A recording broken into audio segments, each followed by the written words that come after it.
Yan, si Sir Alvin. Okay. Ito yung sasakyan niya, Innova. Palit tayo ng timing belt. Tingnan natin itong mga nut na to. Mga kajak. Yan. Tapos mamaya makikita na natin. Yan. At least yung may-ari, alam niya kung paano niya mini-maintain yung kanyang sasakyan. So, check natin. Timing dito sa cab at saka sa injection pump. Yan. So, sisilipin nyo doon. May marka naman yan. Tatapat nyo para pagka in-start nyo mamaya, andar agad. Pagka hindi nakatapat yan, hindi andar. Tapos ito inaalis natin ay tensioner.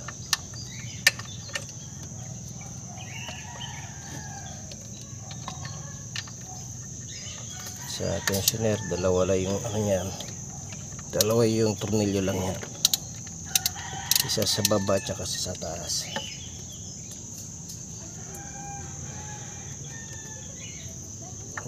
Luluwag yan.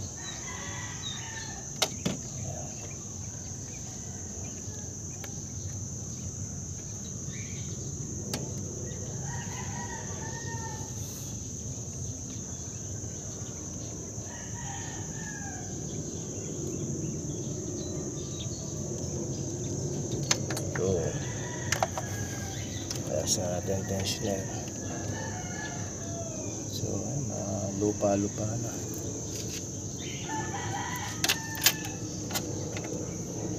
Lumuwag na yung timing. Alisin natin yung idler. So, ang idler, pantanggal dyan yung allen wrench na malaki.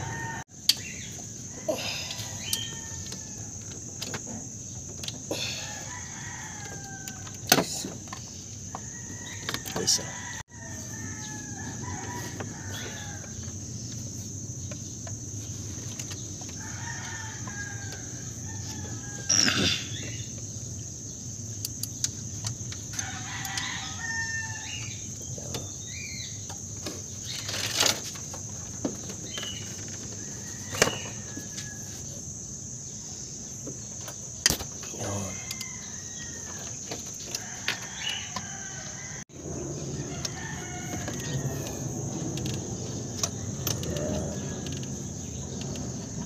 Ito yung kanyang idler at yung kanyang washer.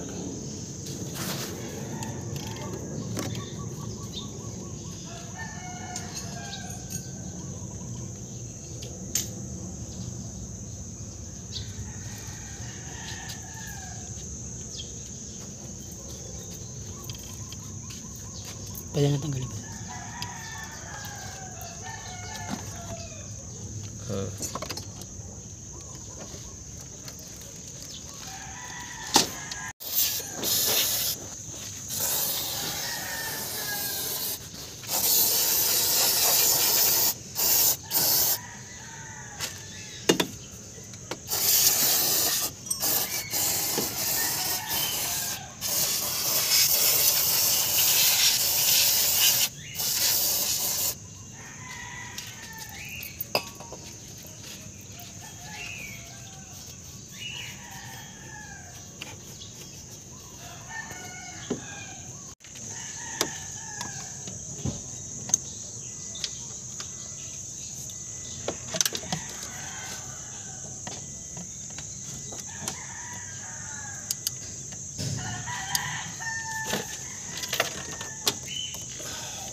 hopefully mga kajak, meron na naman kayo natutunan sa pagpapalit ng timing belt ng Innova. Ito ay 2016 model na Innova, so hindi naman ganun kahirap talaga magpalit ng timing belt. So make sure lang na tama ang timing nyo para hindi po madisgrasya, no?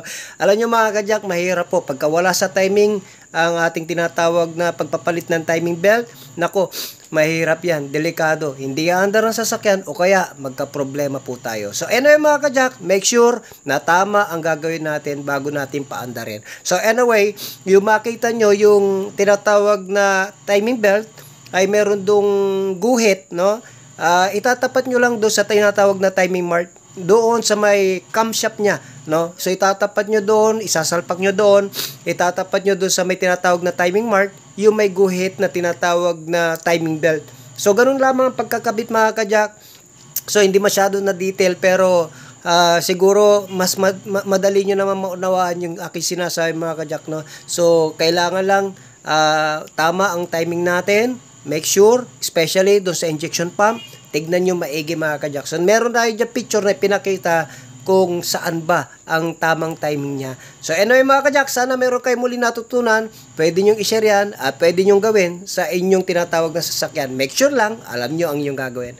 Yun lamang mga ka-Jack. God bless po.